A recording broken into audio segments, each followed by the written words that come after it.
बच्चों कैसे हैं। जैसा कि हम एक फिजिक्स का बड़ा ही इम्पॉर्टेंट पार्ट होता है जो बेसिक मैथमेटिक्स है उसको पढ़ा रहे थे और यहाँ हम देख रहे थे कि एक फिजिकल क्वांटिटी दूसरे फिजिकल क्वांटिटी से कैसे रिलेटेड होती है। आइदर लीनियरली रिलेटेड है और नॉन लीनियर रिलेटेड है। ग्राफिकली देखा जाए तो दो फिजिकल क्वांटिटी के बीच का ग्राफ बच्चों या तो स्ट्रेट लाइन होगा या कर्व होगा। तो उसी के कुछ स्पेशल हम इक्वेशन बता रहे थे जो कॉम्पिटिटिव एग्जाम या कोई भी फिजिक्स का पेपर होता है उसमें आपका जो एग्ज़ाम का जो ग्राफिकली पार्ट है मैथमेटिकल रिलेशन होता है और जो पढ़ा रहे इसके बिना पढ़े आपका कॉन्फिडेंस बिल्डअप नहीं होगा। एक कह सकते हैं कि हम एक वो चीज़ पढ़ा रहे हैं जो एक फिजिक्स की नींव रहती है, यानी फाउंडेशन है जो फिजिक्स का। तो चलिए आज हम ले रहे हैं कहीं ना कहीं ऐसा भी रिलेशन हम पाएंगे दो फिजिकल क्वांटिटी का। तो हम यह ले रहे हैं नॉन लीनियर रिलेशन या इक्वेशन, ठीक है।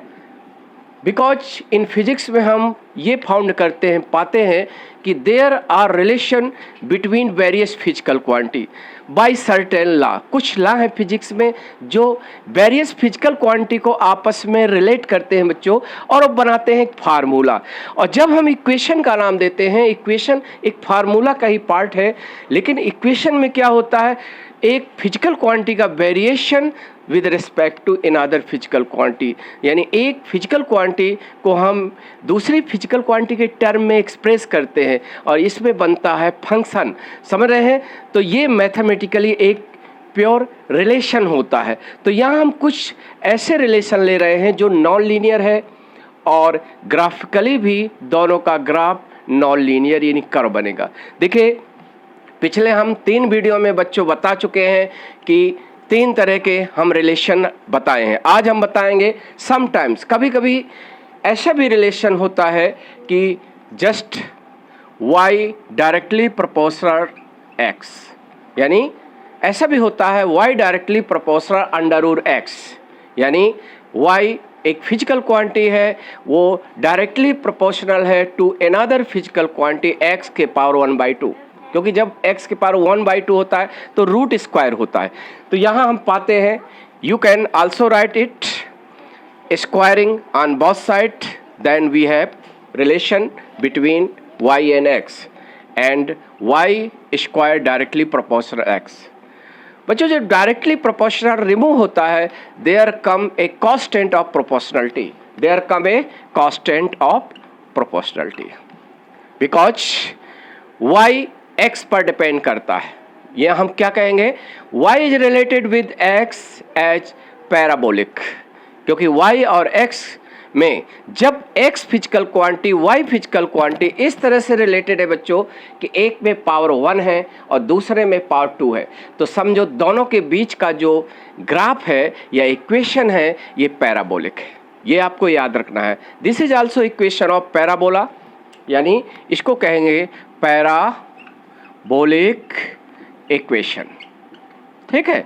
और यहाँ हम ये भी इक्वली हम कह सकते हैं बच्चों कि y चेंज होता है विद x एज पैराबोलिक, यानी y का वेरिएशन x के साथ एज नॉन लीनियरली है, क्योंकि हमने कहा था केवल लीनियर कब बनता है, जब x और y दोनों इस तरह से एक फार्मूला या एक इक्वेशन में है कि दोनों में पावर 1 1 है, तो दोनों लीनियरली रिलेटेड होते हैं, दोनों के बीच का ग्राफ स्ट्रेट लाइन बनता है। It is clear now.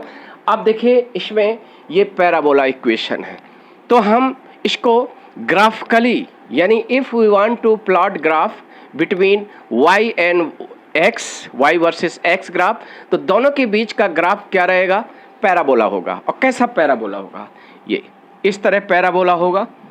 We just taken vertical line में हम y फिजिकल क्वांटिटी ले रहे हैं और हॉरिजॉन्टल लाइन में हम x ले रहे हैं। हमने क्या कहा, यदि x के पावर 1 है और y के पावर 2 है, तो हमने बताया था 2 वेरिएबल रिलेटेड है पैराबोलिक। यदि एक में पावर 1 है एक में पावर 2 है, तो ध्यान देना है पैराबोला होगा, पक्का है। लेकिन किस तरफ बेंड होगा, जिसमें पावर 1 है। इसके जस्ट वाले वीडियो में हमारे बेसिक मैथमेटिक्स में उल्टा था कि x में 2 पावर थी और y में 1 था, तो किसकी तरफ बेंड हुआ था, y एक्सिस की तरफ। इस बार x एक्सिस की तरफ बेंड होगा, x एक्सिस ये, यानी आपका पैराबोला है। और कैसा पैराबोला, ऐसे पैराबोला है, ठीक है, क्लियर है। तो दोनों में डिफरेंस क्या है, जैसे हम पिछले उसमें आपको ये इक्वेशन दिए थे एक्स स्क्वायर, तो ये पैराबोला कैसा था,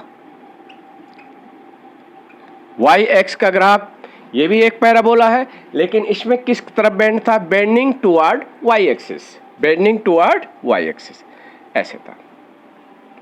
दोनों में डिफरेंस क्या है, दोनों पैराबोला है, यानी दोनों में वाई वेरी हो रहा नॉन लीनियरली या parabolic with respect to X, but दोनों में जो स्लोप है, जो दोनों का स्लोप का चेंज है वो अलग अलग वे में है। जैसा कि हम पिछले वीडियो में बताए हैं कि ये क्या बता रहा है, इसका स्लोप क्या हो रहा है, इंक्रीज हो रहा है, क्योंकि आप टेंजेंशियल लाइन जैसे खींचते जाओगे, आगे बढ़ते जाओगे, तो थीटा क्या होता है, इंक्रीज होता है।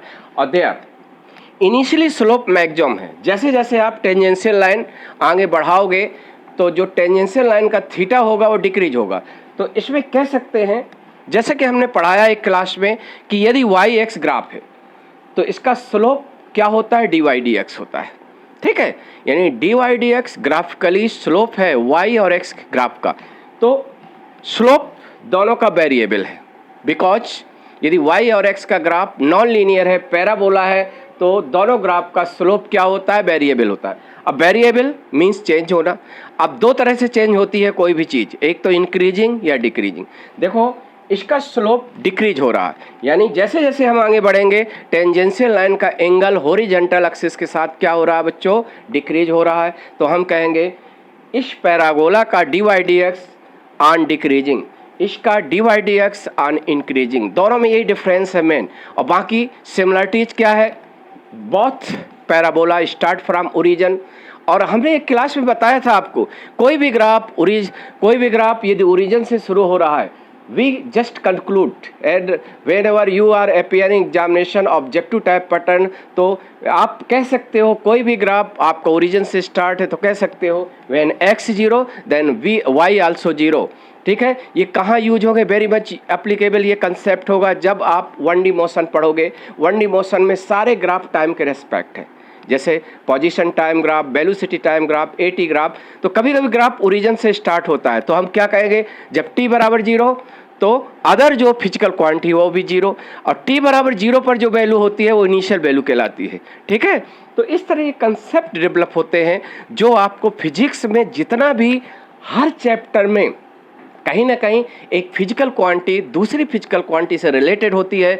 तो हमें दोनों तरह से आना चाहिए, मैथमेटिकली कैसे वन फिजिकल क्वांटिटी वेरी होती है with respect to another physical quantity, we have also analyse graphically also. बच्चों ग्राफिकली कैसे वन फिजिकल क्वांटिटी चेंज होती है with respect to another physical quantity, this is also equally important.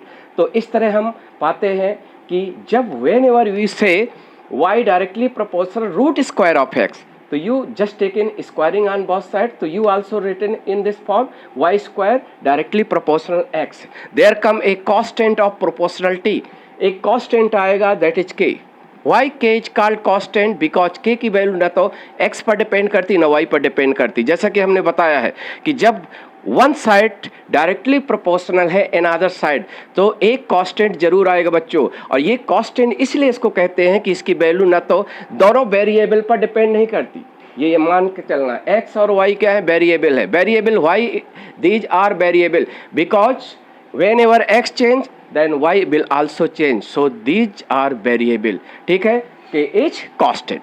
तो ये relation आपको समझ में आ गया, क्योंकि ये चीज़ पिछले हमारा बेसिक मैथमेटिक्स का वीडियो देख लो, उसमें क्लियर हो जाएगा, ठीक है। इसके बाद कुछ फिजिक्स के एग्जाम्पल दे दे। देखिए बच्चों ये मैथमेटिकल पार्ट है, यू नो आपको एक कंसेप्ट मैथ देता है, जो मैथ में होता है कोऑर्डिनेट सिस्टम होता है, लेकिन स्पेशली जैसे नीट वाले बच्चे हैं या आईआईटी मैथ वाले भी बच्चे हैं, तो वो फिजिक्स ओरिएंटेड आपको हम पढ़ा रहे हैं बेसिक मैथमेटिक्स, ठीक है। बेसिक मैथमेटिक्स वो चीज़ पढ़ा रहे हैं जो आपको फिजिक्स में रिलेट करना एक physical quantity with respect to another physical quantity mathematically as well as graphically. तो ये रिलेशन समझ में आ गया हो कि जब दो फिजिकल क्वांटिटी का रिलेशन क्या हो, just like why square equal के एक्स, तो वाई एक्स का ग्राफ आपका पैराबोला होता है और ये पैराबोला किस तरफ बेंड होगा, डाउनवर्ड बेंड होगा। डाउनवर्ड का मतलब हॉरिजॉन्टल एक्सिस की तरफ बेंड होगा। Now it is clear, we just taken some example in physics, ठीक है। तो कुछ एग्जांपल हम डिस्कस करें यहाँ। कैसे एग्जांपल, जैसे हम पाते हैं कुछ फिजिकल क्वांटिटी का रिलेशन इस तरह पाया जाता है फिजिक्स में। जैसे यहाँ आप नोट भी कर सकते हैं ये चीज़। जैसे examples, that is first example, एक सिंपल रिलेशन होता है बच्चों। जैसे सिंपल रिलेशन में आप एक 9th में 11th में आप पढ़ते हो, एक सिंपल पेंडुलम होता है। जैसे हम एक सिंपल पेंडुलम में इन सिंपल पेंडुलम देखो, सिंपल पेंडुलम बहुत सारे ग्राफ डेवलप हो सकते हैं। स्ट्रेट लाइन के ग्राफ भी होते हैं और स्ट्रेट लाइन में हम जानते हैं पैरेलल स्ट्रेट लाइन भी है, इंक्लाइन स्ट्रेट लाइन भी है, ठीक है। और दूसरे पैराबोलिक ग्राफ भी बनते हैं सिंपल पेंडुलम में। रेक्टेंगुलर हाइपरबोला बच्चों ग्राफ भी बनते हैं, वो भी हम इसके बाद वीडियो में बताएंगे। अब देखिए सिंपल पेंडुलम में क्या होता है, एक टाइम पीरियड होता है जो पेंडुलम से लेंथ और जी से रिलेटेड होता है। वो एक फार्मूला यहाँ लिखा जाएगा, टी इक्वल होगा 2 pi under L upon g. You know, सभी बच्चे जानते होंगे इतना। आप सिंपल पेंडुलम पढ़ते हैं कि L क्या है, लेंथ ऑफ पेंडुलम, जी क्या है, acceleration due to gravity, T क्या है, time period. Time period mean time taken by oscillating body to complete one oscillation, you know. तो ये फार्मूला होता है। जैसे इसी में एक फार्मूला कह देगा, सिंपल पेंडुलम टाइम पीरियड का फार्मूला गिवन बाय दिस, ठीक है। Which of the following graphically correct graph दिया गया है, ऐसे ऑप्शन दे देगा, निम्नलिखित में कौन सा ग्राफ सही है। तो आपको ये चीज़ आपसे पूछ कर ऑप्शन नहीं बनाएगा एग्जामिनर, आपको ये देखना पड़ेगा कि हम ग्राफ किसके किसके बीच में प्लॉट करना है। ये मैटर करता है ग्राफ की शेप। फिर रिमाइंड हम करवा दें, ग्राफ का शेप इस बात पर डिपेंड करता है कि किसके किसके बीच में you are plotting graph. This is very important thing here, ठीक है। तो यहाँ देखो, जैसे हम देखें एक graph, just T versus L, taken G constant. तो पहले आपको ये देखना है कि किसके बीच का ग्राफ है। वाई एक्सिस में क्या ले रहे हो, टाइम पीरियड, एक्स एक्सिस में लेंथ ऑफ पेंडुलम ले रहे हैं। तो ये पक्का है, टी की जगह हम वाई रखेंगे, एल की जगह एक्स रखेंगे। तो देखो हमारे फार्मूला में अंडर रूट एल है, एल नहीं है, तो हमें कहीं ना कहीं एल लाना पड़ेगा, क्योंकि जब फार्मूला में एल आएगा तभी बच्चों एल की जगह एक्स रखोगे। तो क्यों ना इसको taken squaring on both side, दोनों साइड का हम स्क्वायरिंग कर दें। तो देखिए इस साइड हम लिख दे रहे हैं, दोनों साइड का स्क्वायरिंग करेंगे, देन टी स्क्वायर 2 पाई का whole square 4 pi square that is L upon G, ठीक है। Because 4 pi R square constant है, दूसरी चीज जी भी कॉन्स्टेंट है। तो जितने भी कॉन्स्टेंट होते हैं वो एक पूरे कॉन्स्टेंट को एक जगह इकट्ठा कर लो, ठीक है। तो यहाँ हमारा T square that will be equal to 4 pi square और जी एल, देखो ये कॉन्स्टेंट है। फिर हमें देखो स्टैंडर्ड इक्वेशन बनाना है। स्टैंडर्ड इक्वेशन क्या है, मैथमेटिक्स में होते हैं, कोऑर्डिनेट सिस्टम में होते हैं, ज़्यादातर वाई और एक्स के बीच का रिलेशन स्टैंडर्ड इक्वेशन है। और कुछ standard equation you have to keep in your mind, दिमाग में आपको पुट रखना पड़ेगा। तो हम देखते हैं कि हमारा वाई एक्सिस में क्या ले रहे हैं, टी, तो T is replace by Y. X axis में क्या ले रहे हैं, L, L is replace by X. आपका जितने भी कॉन्स्टेंट है उनको के मान लो या सी मान लो, कुछ भी एक कॉन्स्टेंट मान लेंगे, तो that will be equal to T, क्योंकि ग्राफ हमारा वाई एक्सिस में कौन है, टी, इसलिए आप टी की जगह एक्स रखोगे। तो जैसे टी की जगह टी की जगह वाई रखोगे तो ये क्या हो जाएगा, वाई स्क्वायर के एक्स। बिकॉज हम ग्राफिकली वाई एक्सिस में क्या है, टी है, तो हम टी की जगह वाई रखेंगे। एक्स एक्सिस में एल है तो एल की जगह एक्स रखेंगे। जितने भी कांस्टेंट है और सारे कांस्टेंट की जगह के मान लेंगे। तो हमारा एक स्टैंडर्ड इक्वेशन बच्चों बन जाएगा, वो होता है वाई एक्स इक्वेशन। क्योंकि वाई एक्स इक्वेशन हमारे दिमाग में ये रहते हैं, कौन सा स्ट्रेट लाइन का इक्वेशन है, कौन सा पैराबोला का इक्वेशन है, कौन सा सर्किल का इक्वेशन है, कौन सा इक्वेशन हमारा रेक्टेंगुलर हाइपरबोला का है। ये हमें अपने दिमाग में रखना पड़ेगा। और ये कहीं ना कहीं आपकी 9th 10th और 9th 10th की मैथ भी होती है, वो भी यूजफुल होती है, स्पेशली फिजिक्स सब्जेक्ट में। तो यहाँ देखो वाई स्क्वायर इक्वल के x, that is equation of parabola bending downward. Downward bending एक पैराबोला का इक्वेशन है। तुरंत हमारा क्या कर देना, फिर इसकी नकल कर देना है, हमारा ग्राफ ऐसे बन जाएगा। देखो ये सही है। तो आपके सिंपल पेंडुलम में यदि कभी ग्राफ हो कि टी वर्सेस एल कीपिंग जी कांस्टेंट, तो स्वाभाविक है कि हमारा टी वाई है और एल एक्स है। टी की जगह वाई रखकर, एल की जगह एक्स रखकर एक वाई एक्स का स्टैंडर्ड इक्वेशन बनेगा। यदि हमारा वाई और एक्स का स्टैंडर्ड इक्वेशन वाई स्क्वायर बराबर के एक्स की तरह दिखता है, बनता है, तो स्वाभाविक है कि यहाँ दोनों के बीच का ग्राफ हमारा यही इसी तरह पैराबोला होगा। समझ में आ गया? बहुत सिंपल वे में बता रहे हैं, क्योंकि ये देखो आपके फिजिक्स में 1000 बहुत सारे ग्राफ हैं और हर ग्राफ को आप रट कर नहीं जा सकते हैं। कहीं ना कहीं आपको you have to develop skill for plotting graph between two physical quantity. कहीं ना कहीं आपको दो फिजिकल क्वांटिटी के बीच में ग्राफ बनाने की स्किल बनाना पड़ेगा। ठीक है, तो इस तरह एक एग्जाम्पल हमने दे दिया, और सारे एग्जाम्पल हैं, बहुत फिजिक्स में आते हैं एग्जाम्पल। ठीक है, तो इस तरह एक हम सैंपल दे देते हैं। तो बच्चों वाई स्क्वायर के एक्स किसका इक्वेशन होता है? ये पैराबोला का है। ठीक है, इस तरह क्लियर हुआ? देखो, क्योंकि यहाँ हम नॉन लीनियर इक्वेशन ले रहे हैं। नॉन लीनियर मीन्स होता है कि जब दो फिजिकल क्वांटिटी का ग्राफ हमारा क्या हो, लीनियर ना हो। लीनियर का अपोजिट क्या है? नॉन लीनियर है। ठीक है, अब देखो एक ये भी रिलेशन है, और ये हमें लग रहा है जैसे y डायरेक्टली प्रोपोर्शनल x है, उसी तरह ये इसके बाद ये बड़ा इंपॉर्टेंट रिलेशन है। अक्सर हम पाते हैं दो तरह के रिलेशन बहुत फिजिक्स में पाते हैं, जैसे one physical quantity directly proportional another physical quantity. एक रिलेशन ये है, एक ये भी है y inversely proportional to another physical quantity. ये बहुत होता है, इनवर्सली प्रोपोर्शनल वर्ड यूज होता है। इनवर्सली प्रोपोर्शनल को कैसे हम लिखते हैं? यदि y इनवर्सली प्रोपोर्शनल x है। ठीक है, इनवर्सली मीन्स होता है कि x जब इंक्रीज होगा तो y डिक्रीज होगा, और जब x डिक्रीज होगा तो y इंक्रीज होगा, यानी दोनों अपोजिट वे में चेंज होते हैं। इनवर्सली मतलब ये होता है। ठीक है, या दूसरी तरह से ये भी कह सकते हैं कि यदि हम x को n टाइम्स बढ़ाते हैं, हाउ मेनी टाइम्स इंक्रीज करते हैं x को? n टाइम्स, तो y will just change 1/n times, यानी x को हमने n टाइम्स इंक्रीज किया तो y क्या होगा? 1/n टाइम्स चेंज होगा। ठीक है, अब देखो इसको हम ऐसे भी लिखते हैं, एक कांस्टेंट आएगा, c क्या है? कांस्टेंट है, y इंटू एक्स एक कांस्टेंट है, यानी c क्या है? कांस्टेंट है। तो ग्राफ किसके बीच? y वर्सेस x ग्राफ, यानी y versus x graph will be rectangular hyperbola. ये बड़ा ही इंपॉर्टेंट रिलेशन है। वेन एवर y एक्सिस की physical quantity inversely proportional to x axis की फिजिकल क्वांटिटी, तो ग्राफ का शेप जो होगा वो रेक्टेंगुलर हाइपरबोला होगा। ये कैसा दिखता है? ये रेक्टेंगुलर हाइपरबोला। ठीक है, आप पाते हैं जैसे हीट थर्मोडायनेमिक्स में बॉयल्स लॉ होता है। बॉयल्स लॉ में पाते हैं pressure inversely proportional to volume, तो प्रेशर वर्सेस वॉल्यूम जो ग्राफ होता है उसका शेप जो होता है रेक्टेंगुलर हाइपरबोला होता है।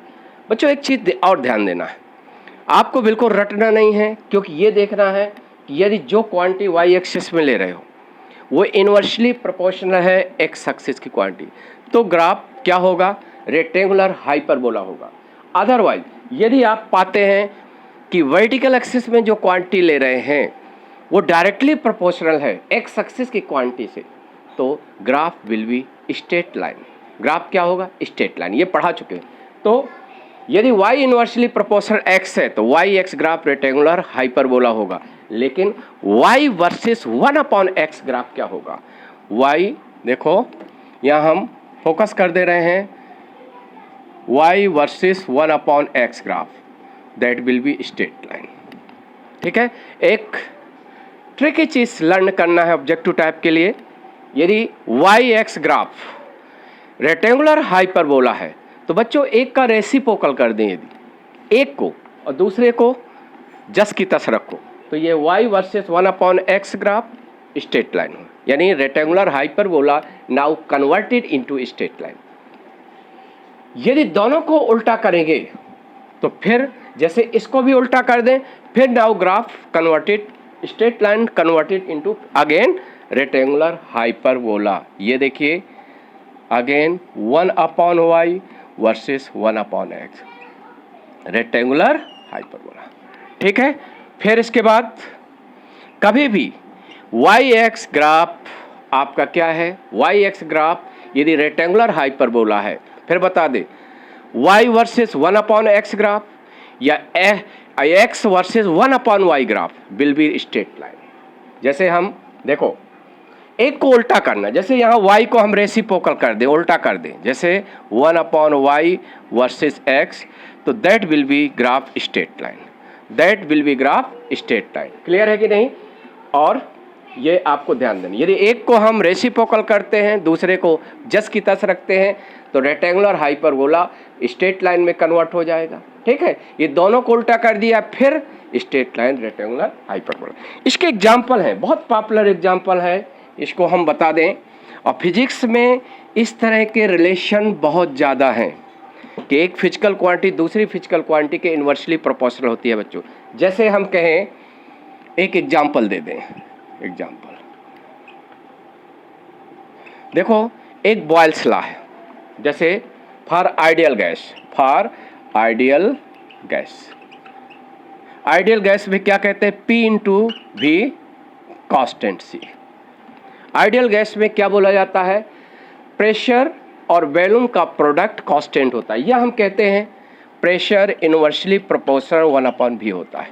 ये होता है एक आइडियल गैस का प्रेशर और गैस के वॉल्यूम के इनवर्सली प्रोपोर्शनल। बच्चों ये नकल के PV ग्राफ क्या हो जाएगा, PV ग्राफ रेक्टेंगुलर हाइपरबोला होगा, रेक्टेंगुलर हाइपरबोला। देखो बच्चों, लेकिन समटाइम्स ग्राफ किसके बीच का आ जाता है, कभी कभी ग्राफ P वर्सेस 1/v आता है, P वर्सेस 1/v आता है, तो now graph will be straight line.